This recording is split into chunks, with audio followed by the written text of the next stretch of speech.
Hi there, and welcome to the Daily Gardener, and thank you for listening. I'm your host, Jennifer Ebling. It's February 12th. Today we celebrate the Dutch botanist who figured out that the king bee was actually a queen, and the poet gardener who preferred curves over straight lines. We'll learn about the evolutionist who started out as a staunch Christian and who once wrote, "I did not in the least doubt the strict and literal truth of every word in the Bible." Today's unearthed words feature thoughts about February, our shortest month. And we grow that garden library with a book that is brand new, just released officially today. And it encourages you to grow your fruits and vegetables in pots. I'll talk about a garden item that is just the coolest little gadget for growing seeds. And then we'll wrap things up with the backstory on a clematis you probably have in your garden, or your neighbor has it, or both. But first, let's catch up on a few recent events. Here's today's curated articles. First up was a post from Food Unfolded, and it was called How to Eat Edible Flowers. I said, one bite at a time. That's my dad's humor coming out. The post said, chamomile tastes like apples. Begonia has a sharp citrus flavor. Calendula goes peppery to bitter. Daylilies, a melony cucumber taste. And nasturtium is sweet and peppery. There's a lot to take in this post, but if you're curious about incorporating edible flowers into your garden and into your cooking, you might want to check this post out. Just search for the word edible in the Facebook group for the show, and this post will pop right up. Next up is actually a video. It features Penelope Hobhouse, who just won the 2020 Lifetime Achievement Award from the Society of Garden Designers. They did an interview with her, and it was just superb. Penelope said, "My feelings about good design is, first of all, the skeleton, the architecture.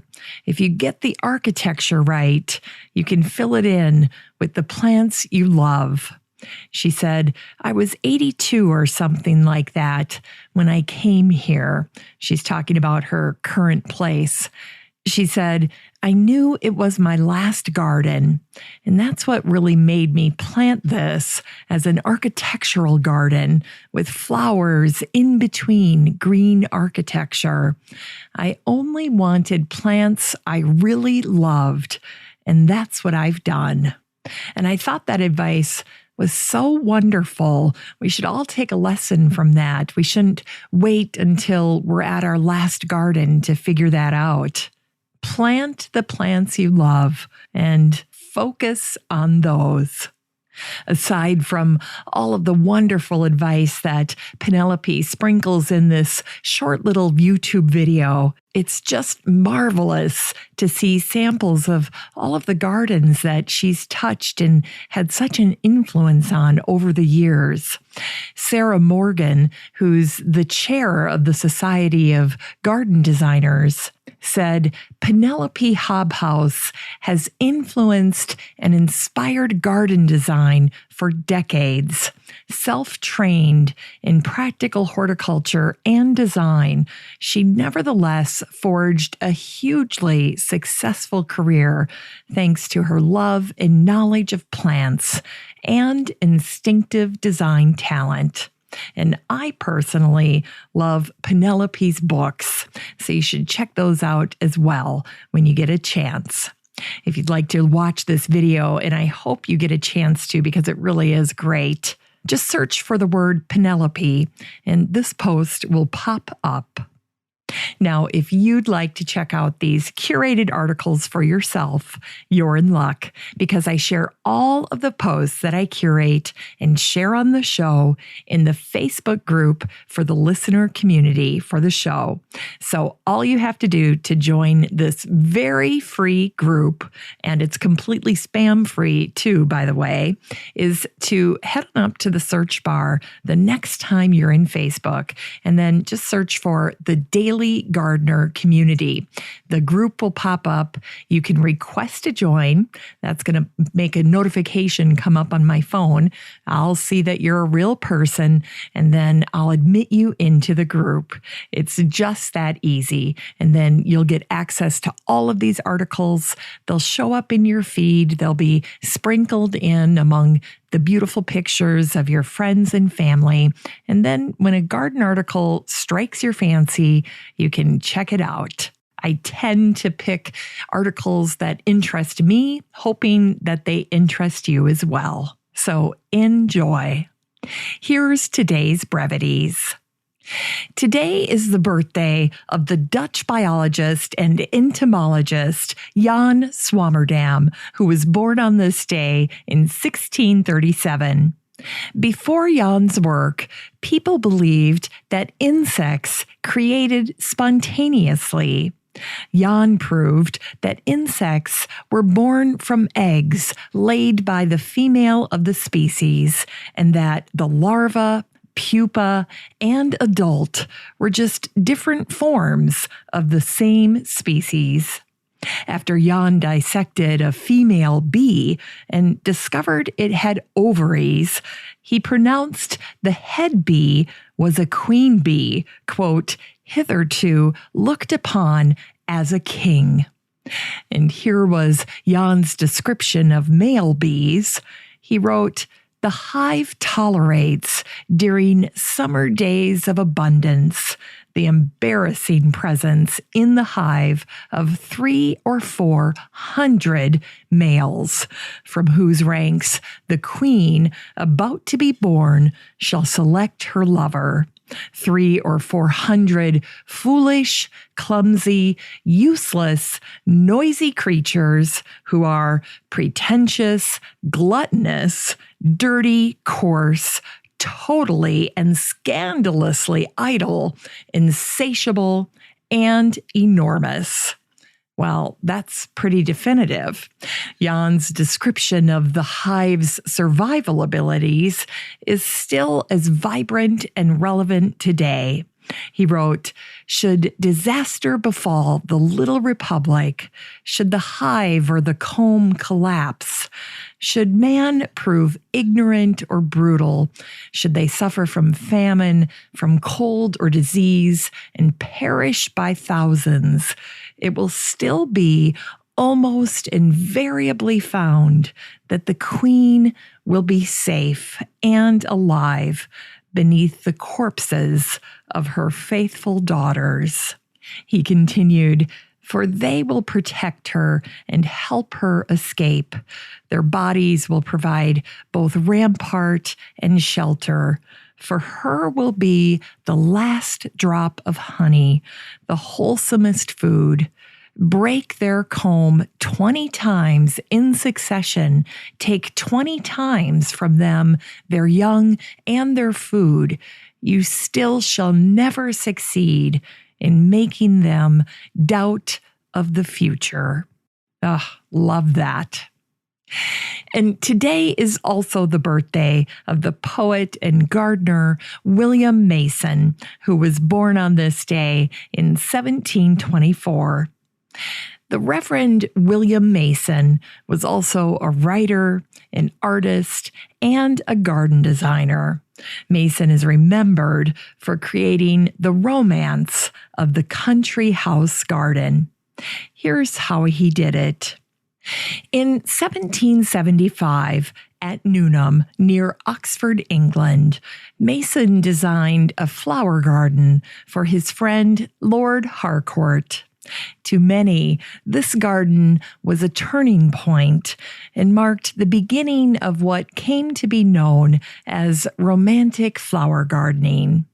What Mason accomplished was a radical change. Straight lines and borders and beds were out. Circular beds were in. With new elements in gardens like island beds, this meant that the plants were located away from the house. Instead, plantings and beds were located near outdoor garden buildings like temples or orangeries, or near a seating area. The garden at Newnham became a model for others. Mason's creation set the trend for English gardening, and Mason broadcast his ideas about romantic gardening in a very, very, very long poem called The English Garden. It was released in chunks over the span of a decade between 1772 and 1781. Mason's target audience were the wealthy garden owners of his time. He was speaking directly to them when he wrote, "Waste is not grandeur," and "A garden is the purest of human pleasures. It is the greatest refreshment to the spirit of man." Mason made many appeals to country estate owners, but his broad message was to throw out formal gardens in favor of romantic landscapes. Now, the word romantic simply means a landscape that is wild or natural. During this time of Mason, people referred to these romantic, natural, or wild landscapes as the picturesque garden. Today, gardeners delight in this little verse from Mason's poem. It offers simple, resonant advice from William Mason to you. It says, "Take thy plastic spade. It is thy pencil. Take thy seeds, thy plants. They are thy colors." Today is the birthday of the English naturalist and writer Charles Robert Darwin, who was born on this day in 1809. Darwin was born into a large Christian family in Victorian England. His dad was wealthy, he was a doctor, and an investor. For generations, Darwin's family were staunch abolitionists. Darwin's mother died when he was just 8 years old. Clever and curious, he managed to find solace in learning. When he went to college at Cambridge, he was planning to be a member of the clergy. He wrote, "I did not then in the least doubt the strict and literal truth of every word in the Bible." But then Darwin met a man who would become his mentor and friend, John Stevens Henslow. Henslow taught botany at Cambridge, and the two men enjoyed learning from each other as they took walks in the country. Their time together inspired Darwin and helped him to focus on his specialty, the natural world. It also opened the door to a strong wanderlust, a desire to see firsthand what the world had to offer. It was thanks to his friend Henslow that Darwin received an invitation to join Captain Robert Fitzroy on the HMS Beagle. Henslow had written a letter recommending Darwin for the journey, especially endorsing his likable personality. Once Darwin was officially asked to be part of Team Beagle, Henslow presented Darwin with a gift, a rare copy of Alexander von Humboldt's Travels in South America.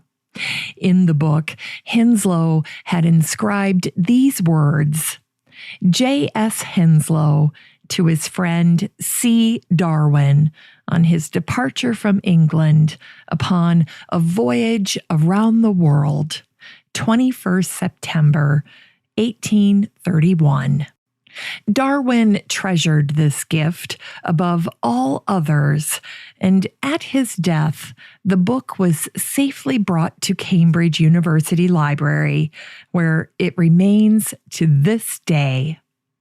Darwin's 5-year journey on the HMS Beagle led him to think differently about his faith and his perspective on creation. It was October 2nd, 1836, before the HMS Beagle returned to England. Often, Darwin is depicted on the Beagle as an old man, but he was just 22 when he sailed away, and still a young 27 when he returned with boxes full of specimens and a brain swirling with new ideas. During the revelatory trip on the Beagle, Darwin had found the building blocks to his evolutionary theory in the many fossils and diverse species that he discovered on his excursions. In particular, his visit to the Galapagos Islands, which were largely untouched by man, they were pristine, was especially influential. And although people assume that Darwin had a light bulb moment during his time on the Beagle, his writing clearly shows that this was not the case. Darwin's thinking on the topic of creation and evolution matured as he grew older. Bear in mind that his paternal grandfather, Erasmus, had experienced big-time negative backlash for his own ideas on evolution. This made Darwin cautious, and it raised the stakes for going public with his own radical thoughts. To mitigate the risk, Darwin was methodical, and he worked to make an irrefutable case for evolution. Thus, it would take another 23 years after returning to England on the Beagle before Darwin was ready to publish his masterpiece, Origin of the Species. Now, if you ever get the chance to review a first edition online, you might be surprised to know that the word evolution isn't even mentioned. It wasn't until the 6th edition that the powerful word became synonymous with Darwin's work and was integrated into the text. Evolution. In Unearthed Words, here are some thoughts on February, the shortest month of the year. This first one's from the American Romantic poet William Cullen Bryant. The February sunshine steeps your boughs and tints the buds and swells the leaves within. Here's one from Cicely Mary Barker, the English illustrator of Fairies and Flowers. This was the poem that she wrote to accompany her snowdrop fairy. Deep sleeps the winter, cold, wet, and gray. Surely all the world is dead. Spring is far away. Wait. The world shall waken. It is not dead, for lo, the fair maids of February stand in the snow. And here's a poem called Yellow Jessamine from Constance Fenimore Woolson, the American novelist and poet, and a grandniece of James Fenimore Cooper. Here's Yellow Jessamine. In tangled wreath, in clustered gleaming stars, in floating, curling sprays, The golden flower comes shining through the woods these February days. Forth go all hearts, all hands from out the town to bring her gaily in, this wild, sweet princess of far Florida, the yellow jessamine. Here's a quote from Dr. J.R. Stockton, who was a professor of business statistics at the University of Texas. February is merely as long as is needed to pass the time until March. And here's an excerpt from Raising Demons from the American writer Shirley Hardy Jackson. February, when the days of winter seem endless and no amount of wistful recollecting can bring back any air of summer. And finally, here's a line from George Herbert, the Welsh poet, orator, and priest. February makes a bridge, and March breaks it. It's time to grow that garden library with today's book, Grow Fruit and Vegetables in Pots by Erin Bertelson. This book is hot off the shelf, brand new, just released today. Erin Bertelson is the gardener cook of England's Great Dixter in East Sussex, where the kitchen garden is an integral part of everything he does. In his new cookbook, Erin shares tips and tricks for potting up vegetables and preparing recipes from Grow Fruit and Vegetables in Pots, his brand new cookbook. This is such a great topic because so many of us have gardens where space is precious and limited. Following Erin's examples, we can expand our garden pots to include things like blueberries or eggplant. Erin has spent many seasons at Great Dixter, and for years he's refined his list of go-to vegetables and the various fruit specimens that he has learned to grow in containers.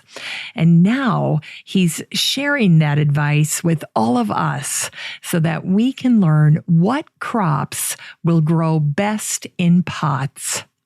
Furthermore, as a cook, Erin also gives us his best advice on harvesting and cooking.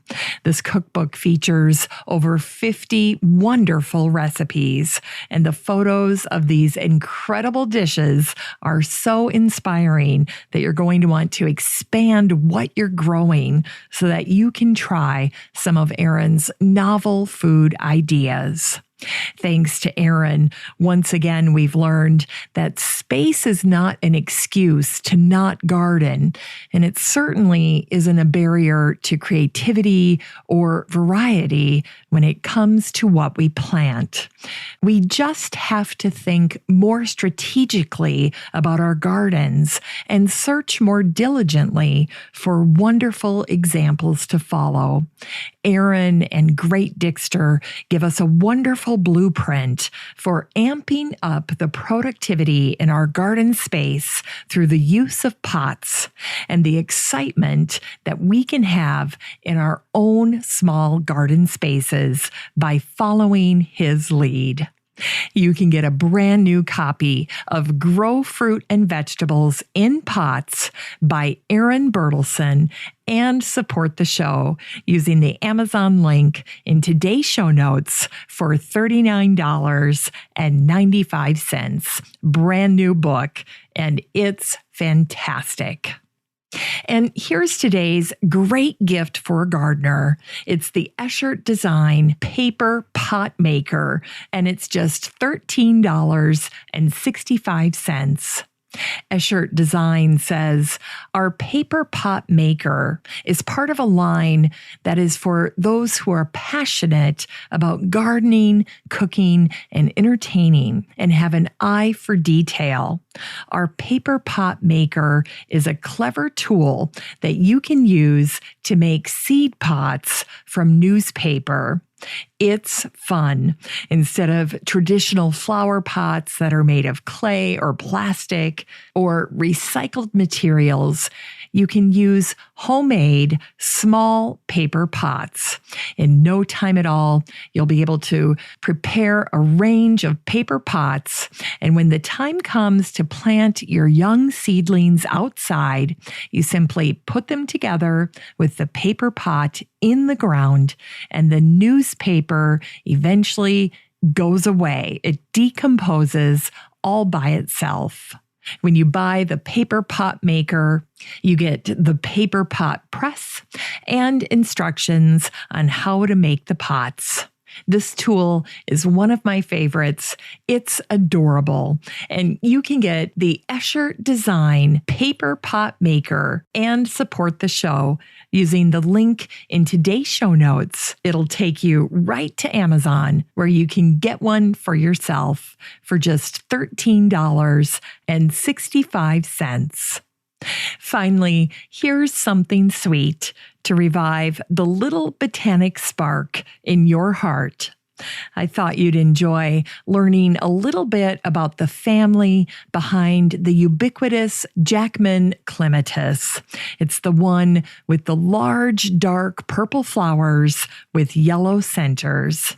And just an FYI, you can prune the Jackman clematis back in the fall without hurting next year's bloom. So don't sweat it. No worries. Anyway, today is the anniversary of the death of the English nurseryman, pomologist, florist, and clematis hybridizer George Jackman, who died on this day in 1869. George Jackman died at the age of 68, and there were multiple Georges in the family. Now, George I and his brother Henry were born into a nurseryman's family. In 1810, their father William founded Jackman Nursery on 150 acres in Woking, Surrey, England.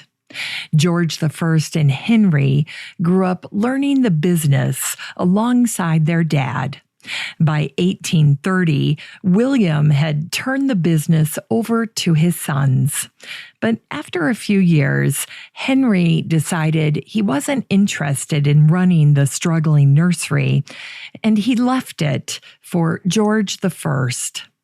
In the fall of 1834, George married Mary Ann Fremont.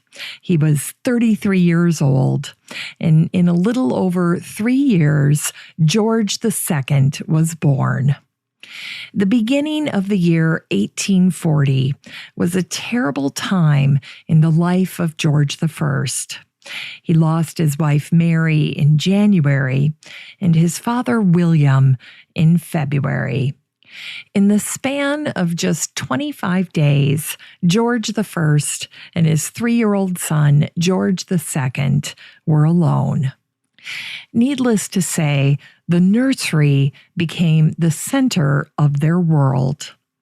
The start of clematis hybridizing began 5 years before George I's life took such a dramatic turn. In 1835, about 35 miles from the Jackman Nursery, London's pineapple nursery, owned by John Andrew Henderson, created the first clematis hybrid. It was called Clematis hendersonii, and no doubt George I took notice. When George II was 13 years old, Robert Fortune brought Clematis lanuginosa to England. Native to China, the blooms on this clematis were larger than any ever seen before. If clematis blossoms were going to get bigger, the lanuginosa was the linchpin. By this point, George I was employing 35 men and 6 boys at the Jackman nursery. George II shadowed every aspect of the business, and he grew to be a shrewd owner-operator. As a young man, George II was energized at the thought of clematis hybridizing. And when he was just 21 years old, he crossed the Fortune lanuginosa with the Hendersonii, along with the climber atrorubens. In less than 6 months, the 2 Georges had 300 seedlings, and George Jackman II had an instant hit on his hands. The plant was hardy. It produced long-lasting, impressive flowers quickly, and the rootstock lasted for many years. The year was 1858, and the Clematis jackmanii was born. George II wrote, "Seedlings about 300, results of hybrids, very robust growers, abundant in flowers of rich, deep purple and maroon." Clematis jackmanii went on to receive the Award of Garden Merit from the Royal Horticultural Society. And George II co-authored a book with Thomas More, the secretary of the Royal Horticultural Society.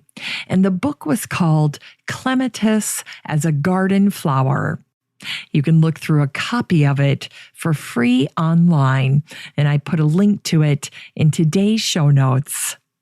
George II and Thomas More dedicated their book to Her Royal Highness Princess Mary, the Duchess of Teck. The clematis was one of her favorite flowers. When George I died on this day in 1869, he had raised his son and he had turned his nursery into a success. And he had also served as chapel warden for his church, the Church of St. John, for over 2 decades. He started doing that a few years after losing his wife, Mary, Mrs. George Jackman. The Gardener's Chronicle said that George I died after a gout attack and was, by all accounts, a, quote, beloved, kind-hearted, genial Christian. It went on to say that his workmen, several of whom had been with him for 20, 30, or 40 years, followed his coffin to the churchyard for burial. And in 1967, the Jackman Nursery was sold by a descendant, Roland Jackman. Thanks for listening to The Daily Gardener, and remember, for a happy, healthy life, garden every day.